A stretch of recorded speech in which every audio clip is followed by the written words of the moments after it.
صفحہ نمبر 173۔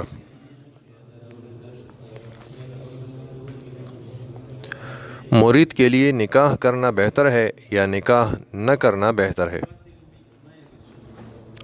بسم اللہ الرحمن الرحیم۔ مرید کو اپنے سلوک کی ابتدا میں نکاح کر کے نفس کو مشغول نہ کرنا چاہیے، اس لیے کہ ازدواجی زندگی راہ سلوک میں آگے بڑھنے سے روک سکتی ہے۔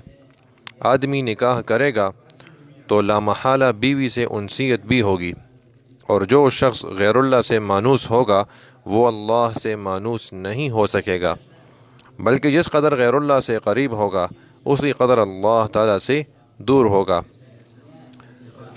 حضرت صلی اللہ علیہ وسلم کے نکاح کی کثرت سے دھوکے میں نہ آنا چاہیے، اس لیے کہ حضرت صلی اللہ علیہ وسلم کی قلب مبارک میں اللہ تعالیٰ کی محبت اس درجے غالب تھی کہ دنیا کی تمام چیزیں مل کر بھی اسے ختم یا کم نہیں کر سکتی تھی۔ ملائکہ کو لوہاروں سے کیا نسبت، کہاں ذرہ اور کہاں آفتاب۔ حضرت صلی اللہ علیہ وسلم کو دوسروں پر کیسے قیاس کیا جا سکتا ہے؟ اللہ کی محبت میں آپ کے استغراق کی یہ کیفیت تھی کہ دل میں ہر وقت ایک جوش رہتا، اور کبھی یہ جوش اتنی شدت اختیار کرتا کہ دل کے پھٹنے کا اندیشہ ہو جاتا۔ اسی عالم میں آپ اپنی رانوں پر ہاتھ مارتے اور حضرت عائشہ سے فرماتے، اے عائشہ کوئی بات کرو۔ وجہ یہی تھی کہ آپ کے دل میں اللہ تعالیٰ کی محبت کا جذبہ اتنا شدید ہوتا تھا کہ بعض اوقات آپ اپنے آپ کو اس کا تحمل کرنے سے قاصر پاتے۔ اللہ تعالیٰ سے آپ کو طبعی انس تھا، جبکہ دوسروں سے عارضی انس ہوا کرتا تھا، اور وہ بھی اس لیے تاکہ بدن کو کچھ راحت مل جائے۔ آپ راحت کے لیے لوگوں میں بیٹھتے، لیکن جب صبر نہ آتا تو تنگی محسوس فرماتے اور ارشاد فرماتے، ارحنا بہا یا بلال، یا ارحنا دے بہا یا بلال، اے بلال نماز سے ہم کو راحت دو۔ اذان دو اور مجھے راحت دو۔ اور آپ نماز میں مشغول ہو جاتے، نماز میں آپ کی آنکھوں کی ٹھنڈ لگتی۔ اگر کوئی کمزور اعتقاد کا حامل شخص اپنے آپ کو سرکار دو عالم صلی اللہ علیہ وسلم پر قیاس کرنے بیٹھ جائے تو یہ اس کی حماقت کا ثبوت ہے۔ وہ فریب کا شکار ہے۔ معمولی عقلیں اسرار و رموز کا ادراک نہیں کر پاتی۔ حقیقت یہ ہے کہ ابتدا میں مرید کو تجرد کی زندگی ہی اختیار کرنی چاہیے۔ چنانچہ ابو سلیمان دارانی فرماتے ہیں کہ میں نے کسی مرید کو نکاح کرنے کے بعد اور دنیا کی طرف مائل ہونے کے بعد اپنی سابقہ حالت برقرار نہیں دیکھا۔ یہ بھی فرمایا کرتے تھے کہ جو چیز بھی اللہ سے باز رکھے، خواہ وہ مال ہو، بیوی ہو یا اولاد ہو، منحوس ہے۔ کسی نے پوچھا کہ آپ کیوں فلاں عورت سے انس کرنے لگے، یعنی نکاح کر بیٹھے؟ فرمایا، خدا نہ کرے میں اس سے انس کروں۔ غیر اللہ سے انس کرنا اللہ سے دور ہونا ہے۔ تجرد کی حد، لیکن تجرد اسی وقت تک مناسب ہے جب تک شہوت کمزور ہو، لیکن جب شہوت میں شدت پیدا ہو جائے تو اولاً یہ کوشش ہونی چاہیے کہ دیر تک بھوکا رہ کر اور مسلسل روزے رکھ کر اس شدت کو ختم کر دیا جائے۔ لیکن اگر ایسا کرنا ممکن نہ ہو اور کوشش کے باوجود شہوت کی شدت ختم نہ ہوتی ہو تو نکاح کر لینا بہتر ہے، تاکہ شہوت کا جوش سرد پڑ جائے اور طبیعت پرسکون ہو جائے۔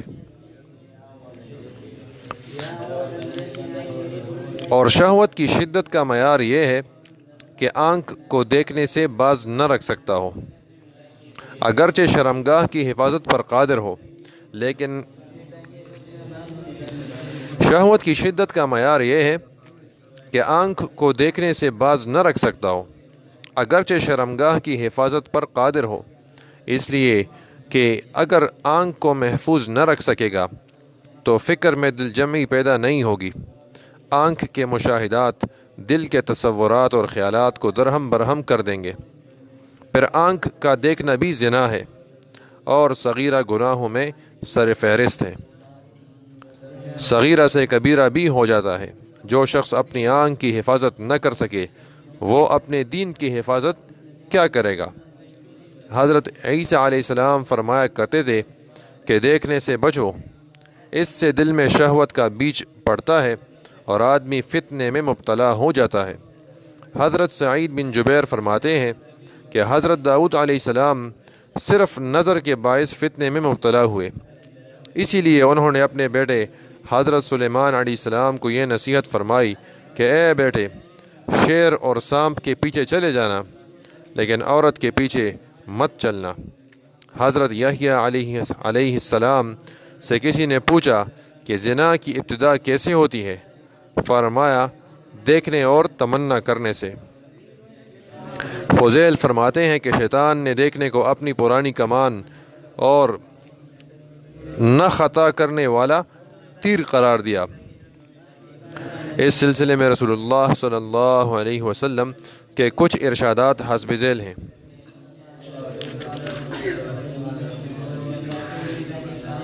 ترجمہ: دیکھنا ابلیس کے تیروں میں سے ایک زہریلا تیر ہے۔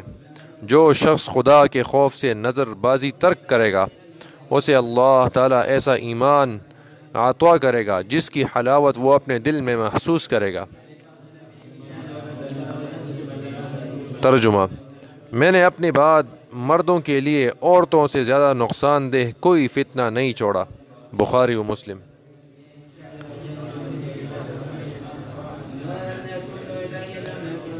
دنیا اور عورتوں کے فتنے سے بچو، اس لیے کہ بنی اسرائیل کا پہلا فتنہ عورتوں ہی کا برپا کیا ہوا تھا۔ مسلم، ابو سعید خدری رضی اللہ عنہ۔ اللہ تعالیٰ فرماتے ہیں اعوذ باللہ من الشیطان الرجیم قل للمؤمنین یغضوا من ابصارہم، آپ مسلمان مردوں سے کہہ دیجئے کہ وہ اپنی نگاہیں نیچی رکھیں۔ سرکار دو عالم صلی اللہ علیہ وسلم کا ارشاد ہے۔ ترجمہ: ہر آدمی کو زنا سے کچھ نہ کچھ واسطہ پڑتا ہے، اس لیے کہ آنکھیں زنا کرتی ہیں اور ان کا زنا دیکھنا ہے، دونوں ہاتھ زنا کرتے ہیں اور ان کا زنا پکڑنا ہے، دونوں پاؤں زنا کرتے ہیں اور ان کا زنا چلنا ہے، منہ زنا کرتا ہے اور اس کا زنا بوسہ ہے، دل ارادہ کرتا ہے اور آرزو کرتا ہے اور شرمگاہ اس ارادے کی تائید کرتی ہے یا تکذیب کر دیتی ہے۔ مسلم، بیہقی، ابو ہریرہ رضی اللہ عنہ، بخاری نحو ابن عباس رضی اللہ عنہ۔ عورتوں کا نابینا سے پردہ۔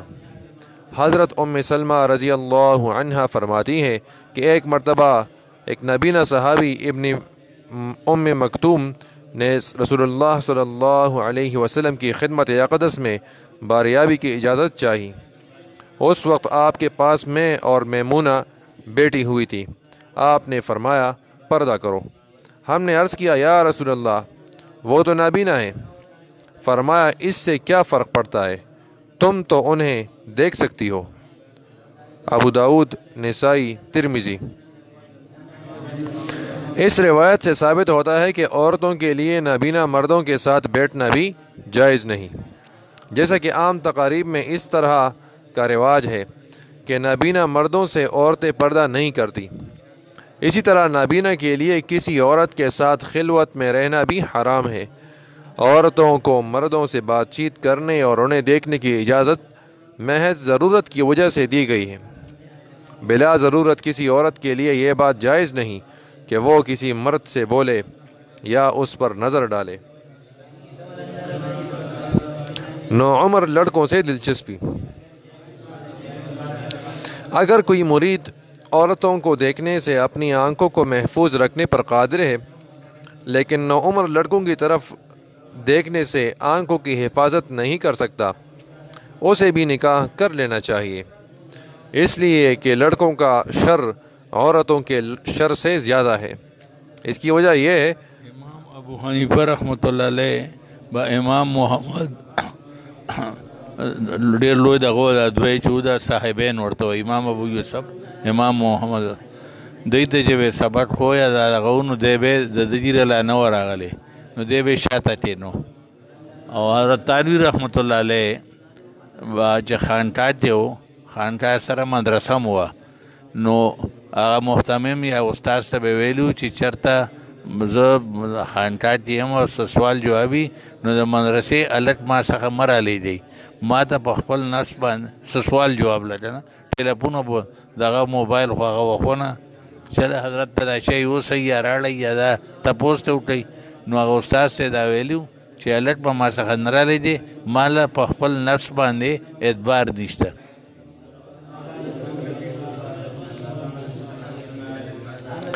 اگر کوئی مرید عورتوں کو دیکھنے سے اپنی آنکھوں کو محفوظ رکھنے پر قادر ہے لیکن نوعمر لڑکوں کو دیکھنے سے آنکھوں کی حفاظت نہیں کر سکتا اسے بھی نکاح کر لینا چاہیے، اس لیے کہ لڑکوں کا شر عورتوں کے شر سے زیادہ ہے۔ اس کی وجہ یہ ہے کہ اگر کسی عورت کی طرف میلان ہو بھی گیا تو وہ اسے نکاح کے ذریعے حاصل کر سکتا ہے اور جائز طریقے پر اپنی شہوت پوری کر سکتا ہے، لیکن لڑکے سے شہوت پوری کرنا کسی طرح جائز نہیں، بلکہ اس کی طرف شہوت کی نظر سے دیکھنا بھی حرام ہے۔ نوعمر حسین لڑکے بڑے فتنے ہیں، بعض کمزور ایمان کے دل ان کی طرف مائل ہو جاتے ہیں اور ان کے چہروں میں اپنے لیے کشش پاتے ہیں اور داڑھی والے چہروں کی بنسبت بغیر داڑھی کے چہروں کو دیکھنا پسند کرتے ہیں۔ یہ سب امور فتنہ ہے، ان سے بچنا چاہیے۔ امرت کو دیکھنے کی امارت کو دیکھنے اور الټان ہوتا وای چې ډیره لانی راغلی هغه ته امرد او امارت جمع ده۔ امرت کو دیکھنے اور نہ دیکھنے کی حد۔ اس سلسلے میں یہ کہا جا سکتا ہے کہ جہاں تک خوبصورتی اور بدصورتی کا سوال ہے، ہر ذی حس ان دونوں میں فرق کرتا ہے اور لڑکوں کے چہرے ہمیشہ کھلے رہتے ہیں۔ اس صورت میں ان سے نگاہوں کو محفوظ رکھنا کس طرح ممکن ہے؟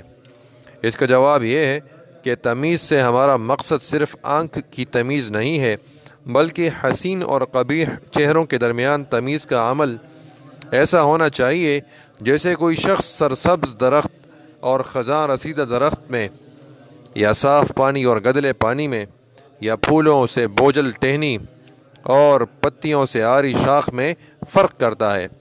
ظاہر ہے اسے سرسبز درخت، صاف پانی اور پھولوں سے بوجھل ٹہنی ہی پسند ہوگی۔ اسی کی طرح وہ اپنی طبیعت اور قلب کو مائل پائے گا، لیکن یہ میلان اور پسندیدگی شہوت سے خالی ہوگی۔ یہی وجہ ہے کہ اس کے دل میں پھولوں اور کلیوں کو چھونے اور نہ ہی بوسہ دینے کی خواہش ہوتی ہے اور نہ صاف پانی کو چھونے کو دل چاہتا ہے۔ یہی حال خوبصورت چہروں کا ہے کہ اگر قبیح چہروں کے مقابل میں وہ اچھے معلوم ہوں اور انہیں دیکھنے کو دل چاہے اور شہوت کا کوئی جذبہ نہ ہو تو اس میں کوئی حرج نہیں، لیکن اگر دل میں اس سے دیکھ کر قریب ہونے کو اور بوس و کنار کرنے کی خواہش ہو تو یہ نظر وہ نظر نہیں کہلائے گی جو اچھی چیز کو اچھی اور بری چیز کو بری سمجھتی ہے، بلکہ یہ شہوت کی نظر کہلائے گی، اور شہوت کی نظر حرام ہے۔ لوگ اسے معمولی سمجھ کر نظر انداز کر دیتے ہیں اور یہ نظر بازی انہیں غیر شعوری اور غیر محسوس طریقے پر گناہوں میں آلودہ کر دیتی ہے۔ ایک تابعی بزرگ فرماتے ہیں کہ میرے خیال میں عابد و زاہد نوجوان کو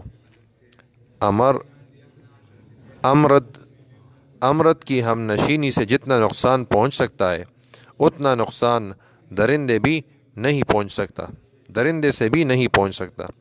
ایک تابعی بزرگ فرماتے ہیں کہ میرے خیال میں عابد و زاہد نوجوان کو امرت کی ہم نشینی سے جتنا نقصان پہنچ سکتا ہے اتنا نقصان درندے سے بھی نہیں پہنچ سکتا۔ سفیان ثوری رحمۃ اللہ علیہ فرماتے ہیں کہ اگر کوئی شخص شہوت کے جذبے سے امرت کے پاؤں کی ایک انگلی یا 2 انگلیوں سے بھی کھیلے گا لوتی قرار پائے گا۔ بعض اکابرین سلف سے منقول ہے کہ سفیان ثوری رحمۃ اللہ علیہ فرماتے ہیں کہ اگر کوئی شخص شہوت کے جذبے سے امرت کے پاؤں کی ایک انگلی یا 2 انگلیوں سے بھی کھیلے گا لوتی قرار پائے گا۔ بعض اکابرین سلف سے منقول ہے کہ اس امت میں 3 قسم کے لوتی ہوں گے۔ ایک قسم صرف دیکھنے والوں کی ہوگی، دوسری قسم میں عمل کرنے والے ہوں گے۔ اس سے معلوم ہوا کہ نظر کی آفت بڑی زبردست ہے، اس لیے اگر کوئی مرید اپنی نظر نیچے رکھنے، فکر کو منضبط اور مجتمع رکھنے سے قاصر ہو جائے تو اسے نکاح کے ذریعے اپنی شہوت دور کر لینی چاہیے، اس لیے کہ بعض لوگوں میں شہوت کی شدت بھوکا رہنے سے زائل نہیں ہوتی۔ بعض لوگوں میں شہوت کی شدت بھوکا رہنے سے زائل نہیں ہوتی۔ ایک بزرگ اپنا واقعہ بیان کرتے ہیں کہ ارادت و سلوک کی ابتدا میں مجھ پر شہوت کا غلبہ ہوا۔ میں نے اللہ تعالیٰ کی بارگاہ میں آہ و زاری کی، اس کے غلبے سے نجات پانے کی درخواست کی۔ رات کو میں نے خواب میں دیکھا کہ ایک شخص مجھ سے میری کیفیت دریافت کر رہا ہے۔ میں نے اپنے حال سے آگاہ کیا۔ اس نے مجھے اپنے قریب بلایا اور میرے سینے پر ہاتھ رکھا۔ میں نے اس کے ہاتھ کی ٹھنڈک اپنے دل میں اور اپنے تمام بدن میں محسوس کی۔ صبح اٹھا تو وہ کیفیت ختم ہو چکی تھی جس میں میں مبتلا تھا۔ اسی طرح 1 سال گزر گیا، اس کے بعد پھر شہوت کا غلبہ ہوا۔ اس مرتبہ بھی میں نے اللہ رب العزت کی پناہ مانگی اور نجات چاہی۔ چنانچہ رات کو خواب میں دیکھا کہ ایک صاحب میرے پاس آئے ہیں اور مجھ سے پوچھ رہے ہیں کہ کیا تم اس کیفیت سے نجات پانا چاہتے ہو؟ میں نے کہا ہاں۔ انہوں نے کہا لیکن اس کے لیے میں تمہارا سر قلم کروں گا۔ میں اپنی حالت سے اس قدر بیزار تھا کہ میں نے اپنا سر کٹوانا منظور کر لیا۔ چنانچہ انہوں نے نور کی تلوار نکالی اور میرا سر اڑا دیا۔ صبح آنکھ کھلی تو وہ کیفیت باقی نہیں رہی تھی۔ 1 سال تک ٹک رہا۔ اس کے بعد پھر وہی کیفیت ہوئی کہ اس مرتبہ کچھ زیادہ ہی شدت سے حملہ ہوا۔ آہ و زاری کی، توبہ و استغفار کیا۔ خواب میں دیکھا کہ ایک صاحب میرے سینے اور پہلو کے درمیان کھڑے ہو کر مجھ سے مخاطب ہیں کہ تو کب تک اپنی شہوت کے خاتمے کی درخواست کرتا رہے گا جبکہ اللہ کو ایسا کرنا منظور نہیں ہے۔ میں نے صبح کو بیدار ہونے کے بعد نکاح کیا۔ اس طرح مجھے شہوت کی مصیبت سے رہائی نصیب ہوئی۔ اب الحمدللہ میں صاحب اولاد ہوں۔ ایسے یور روز کی بیا خدوم ہوتا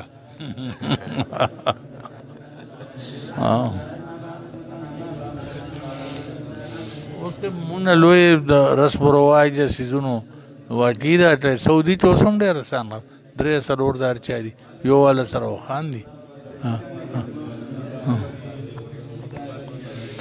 مرید ساتي یو مدینه ساتي یو مټه ساتي. مرید کا مقصد نکاح۔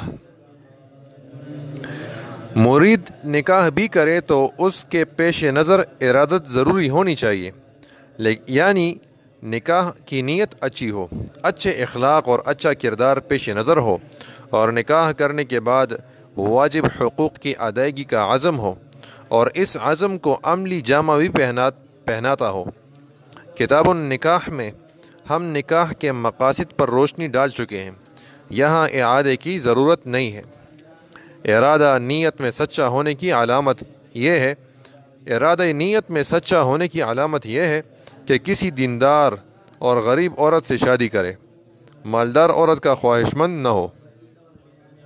ایک بزرگ فرماتے ہیں کہ مالدار عورت سے نکاح کرنے میں 5 خرابیاں ہیں۔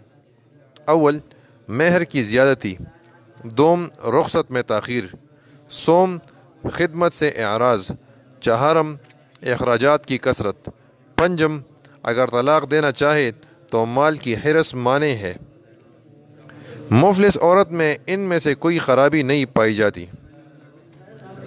بعض لوگ کہتے ہیں کہ بہتر یہ ہے کہ عورت مرد سے 4 چیزوں میں کم ہو ورنہ وہ اسے حقیر سمجھے گی۔ وہ 4 چیزیں یہ ہیں: عمر، قد، مال اور حسب۔ اور 4 چیزوں میں مرد سے زیادہ ہو: خوبصورتی، ادب، پرہیزگاری اور خوش اخلاقی میں۔ نوټ ته صفه ده بیا مور سره بیا خبر ورنټه وای دا خبر ډورې وای دا وای منفي دغه دي دا پټې ډورې دا پټې چې دغه دي مثبت دغه دي دا پټې ډورې میرټ سی ډي میرټ سی او دا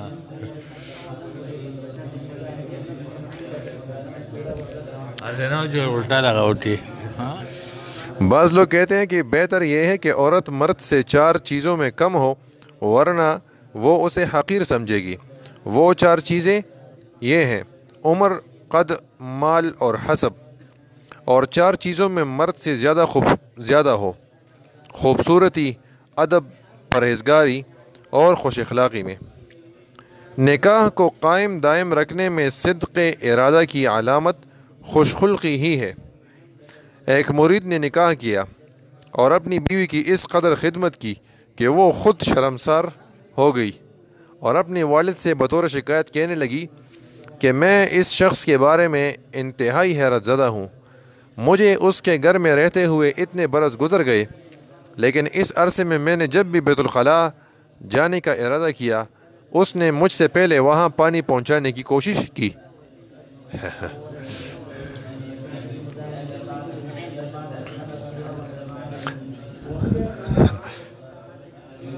ایک بزرگ نے ایک خوبصورت عورت سے نکاح کا پیغام دیا.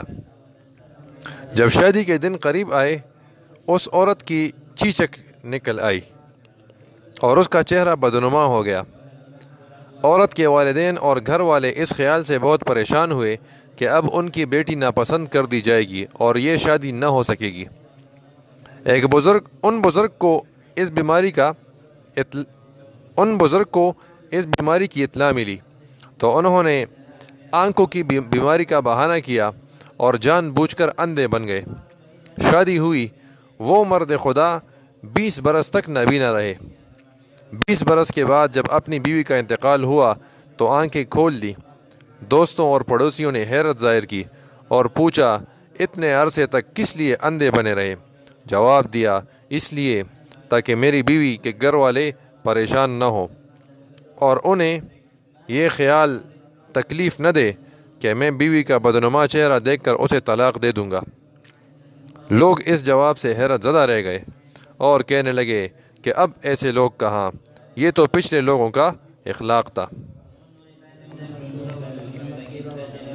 یو دجو خان ہو تو نظام الدین اولیاء رحمۃ اللہ علیہ ته ډېر زیات اذیت تکلیف ورکړو چې هغه مړ شه د جنازه کې شامل شو بیا په ټبر ډېر صحت دواګانې ورته ډېرې دغه ټولې چې ورته حضرت چې درنه ته ډېر زیات تنګ وي ډېر زیات تکلیف یې درکړو.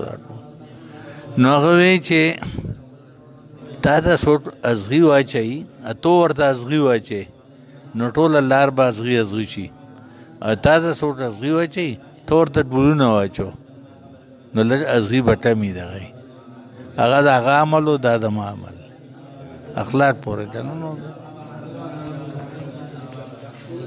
ایک صوفی نے ایک بد اخلاق عورت سے نکاح کیا اور اس کی ہر اذیت پر صبر کرتے رہے. لوگوں نے کہا بھی کہ آپ ایسی عورت کو ہرگز اپنے نکاح میں نہ رکھیں، طلاق دے کر سکون پائیں. فرمایا میں اسے اس لیے طلاق نہیں دیتا کہ کہیں وہ ایسے شخص کے نکاح میں نہ چلی جائے جو اس کی بدخلقی پر صبر نہ کر سکے اور اذیت پائے. میں تو صبر کر ہی لیتا ہوں. بہرحال اگر مرید نکاح کرے تو اس کا یہی حال اور طرز عمل ہونا چاہیے. متعلقم مرزا جانا مظهر جانا رحمت الله علیه چې هغه خزم ډیره زیاته بدخلقه وه او دغه چا ورته وایي چې پرېږدې نه نو بل چا دپاره به مصیبت جوړ شي دغه به جوړ شي. یو طرف ته دوره نازک طبیعت بل طرف ته دا. بہرحال اگر مرید نکاح کرے تو اس کا یہی حال اور طرز عمل ہونا چاہیے، ورنہ اگر ترک نکاح پر قادر ہو تو بہتر یہی ہے، خاص طور پر اس وقت جب کہ نکاح کی فضیلت اور راہ آخرت کے سلوک میں جمع نہ کر سکے اور یہ سمجھے کہ نکاح کرنا اس کے لیے راہ سلوک سے مانع بن جائے گا. جیسا کہ محمد بن سلمان ہاشمی سے روایت ہے کہ ان کے یہاں 80,000 درہم کا اناج ہر روز آیا کرتا تھا انہوں نے بصرے کے لوگوں اور علماء کو لکھا کہ وہ کسی عورت سے شادی کرنے کے خواہشمند ہے۔ سب نے حضرت رابعہ عدویہ بصریہ پر اتفاق کیا کہ وہ ان کے لیے بیوی کی حیثیت سے انتہائی موزون رہیں گی۔ چنانچہ سلیمان ہاشمی نے ان لوگوں کا مشورہ قبول کرتے ہوئے حضرت رابعہ بصریہ کو حسب ذیل مکتوب روانہ کیا۔ بسم اللہ الرحمن الرحیم۔ حمد و صلات کے بعد اللہ تعالیٰ مجھے ہر روز 80,000 درہم کے غلے کا مالک بنا دیتے ہیں۔ بہت جلد یہ مقدار 80,000 سے بڑھ کر 1,00,000 درہم ہو جائے گی۔ اگر تم منظور کرو تو یہ سب کچھ تمہارا ہی ہے۔ حضرت رابعہ نے اس خط کا جواب تحریر فرمایا۔ بسم اللہ الرحمن الرحیم۔ اما بعد، دنیا سے زہد اختیار کرنے میں دل اور جسم دونوں کے لیے راحت ہے، اور دنیا میں رغبت سے غم و آلام ہاتھ آتے ہیں۔ مجھے آپ کا خط ملا ہے، اس کے جواب میں عرض کرتی ہوں کہ آپ میرا رقعہ ملنے کے فوری طور پر اپنے توشے کی فکر کریں اور آخرت کی تیاری کریں، اور اپنے نفس کے خود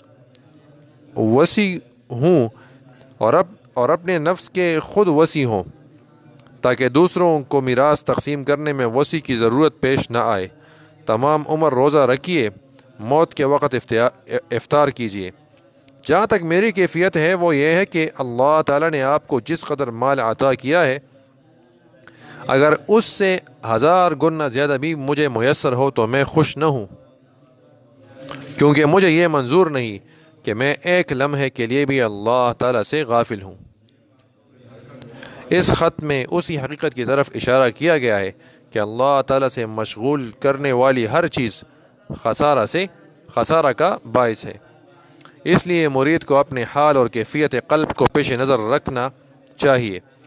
اگر اسے مجرد رہنا اچھا معلوم ہو تو مجرد ہی رہے، اور مجرد رہنے سے عاجز ہو تو نکاح کر لینا بہتر ہے۔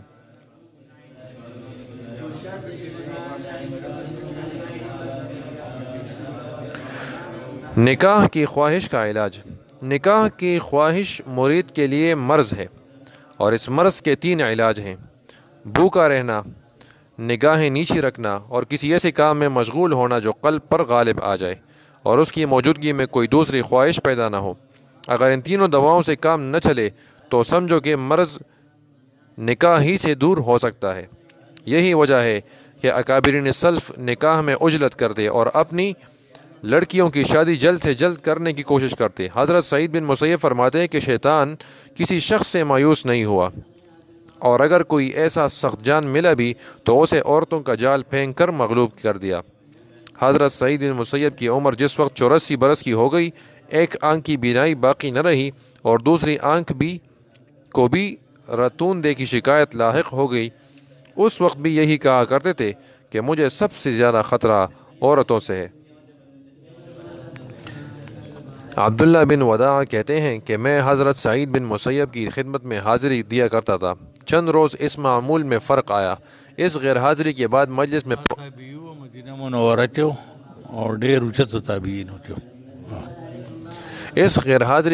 میں مجلس میں پہنچا تو انہوں نے چند روز تک نہ آنے کا سبب دریافت کیا۔